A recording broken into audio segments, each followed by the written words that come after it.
Bumabagsak ang ekonomiya ng bansa, misyon niyang iangat bilang Tourism Secretary. Dito na ipakilala ang Wow Philippines na kinilala sa buong mundo.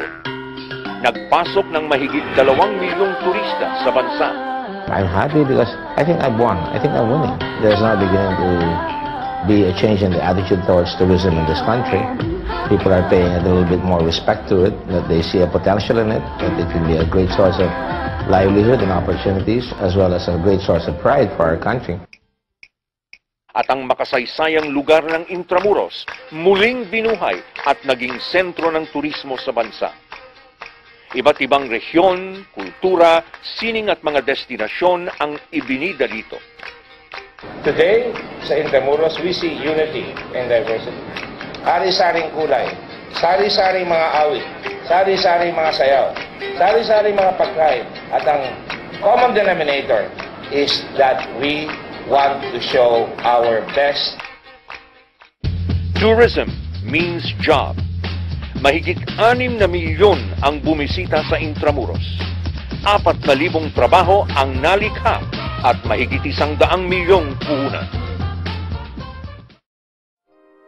Kung tutuusin, kapag tapos na ang trabaho ni Dick Gordon, nakalaan na ito sa kanyang pamilya at sa kanyang sarili. Pero ang mahalagang oras na ito ay buo niyang ibinigay bilang volunteer sa loob ng 40 taon sa Philippine National Red Cross. Bawat kalamidad, anumang krisis o sakuna, trahedya, walang takot itong sinusuong ni Dick Gordon. Hindi niya tayo iniwan. Remember that the Red Cross is there to alleviate human suffering and uplift human disease. Una sa kanya ang buhay at maingat ang pamumuhay at dignidad ng bawat biktima ng kalamidad o trahedya. Maging chairman ng PNRC si Dick Gordon. Ramdam ang pagbabago. Nagkaroon ng Red Cross ng 4 na makabagong rescue truck, mga gamit pang sagip buhay, karagdagang 62 ambulansya, emergency medical motorcycle.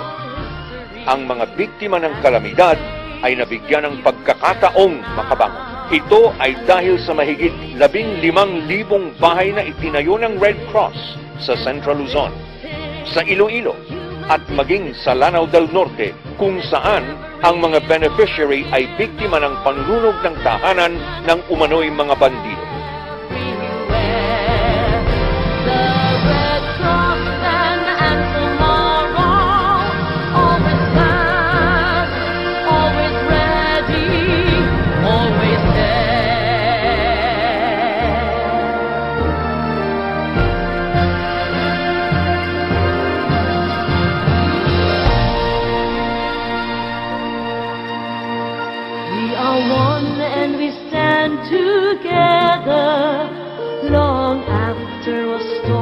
Sa kabila ng gyera sa Mindanao, ibang opensiba ang naisip ni Dick Gordon.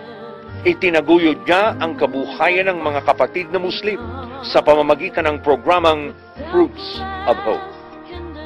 Ang walang kapagurang pagtulong ni Dick Gordon sa kapwa ay kinilala ng Red Cross sa pamamagitan ng Gold Humanitarian Award na pinakamataas na pagkilala sa isang Red Cross volunteer at isa pang ginto mula sa presidente ng Red Cross sa Japan.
Sa huling bilang, nakapag-abda si Senator Dick Gordon ng mahigit 100 mga batas at resolusyon na nagtataguyod ng reforma sa politika, hustisya, paglikha ng trabaho, edukasyon at kahandaan sa sakuna. Si Dick Gordon, hinasa ang galing sa napakaraming pagsubok. May malasakit sa kapwa, may pagmamahal sa bayan. Inspirasyon natin sa bawat pagbangon, pag-asa at pagbabago. What this country needs is not just a change of man, but a change in man. Every time you see Dick Gordon, think about those words.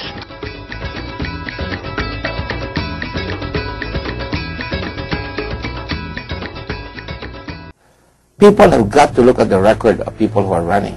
To my mind, I said, we have the best record.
We can tell our public, hindi kami tumatakbo ng Pangulo ng Pilipinas o Vice Presidente ng Pilipinas, kundi namin inayos muna yung aming bakuran.